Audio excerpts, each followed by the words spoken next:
The spaces within us are calling to be seen, to be held, to be free, to evolve.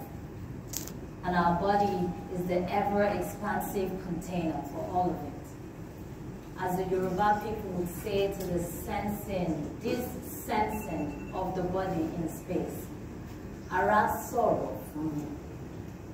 The body speaks to me. The body calls my attention to. That when the body calls, we will respond in motion or stillness to what needs conjuring or release.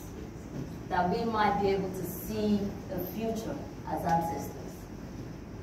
This is the internal landscape, my movement praxis that affirms the world I want to create. For I know that the freedom, the liberation that I seek is in the environment that I'm nurturing within myself to effect that which is outside of me. For we can go everywhere physically and go nowhere until we nurture ourselves.